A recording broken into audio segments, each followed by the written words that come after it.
Ang pagbatok sa fixers sa pagkuha og building permits ang usa sa mga highlights sa State of the City Address ni Davao City Mayor Sebastian Baste Duterte. Dugang detalye sa report ni Kent Abrigana. Aham ka.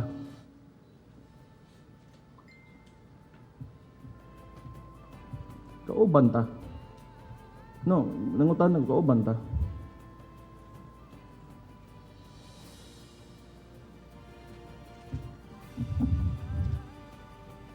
Ay, kung di ta kauban, nako.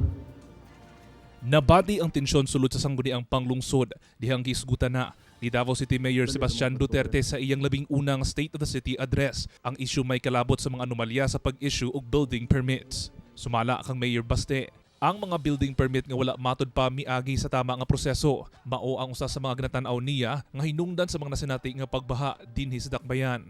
Ano magod ang problema nato, no? Itang mga Pilipino ba? Sahay ba?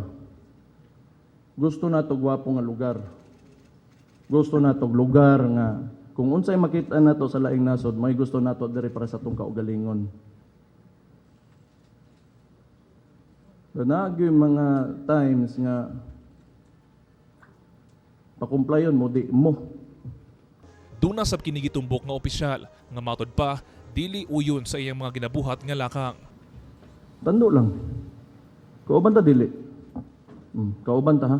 Samtang, gikalipay usab ni ini ang 11 anibersaryo sa Davao City, isip insurgency-free city. Dihang gisgutan na ang parte sa peace and order sa Dakbayan. Ginaawag ni ini ang publiko nga tan-aw na lang ang datos sa DCPO.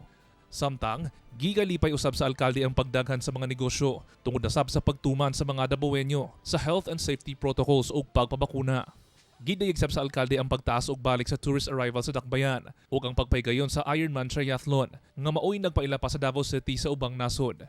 Gipasigarbo sab ni ini ang mga nadawat nga pag-ila sa Davao City sa sulod o gawas sa nasod.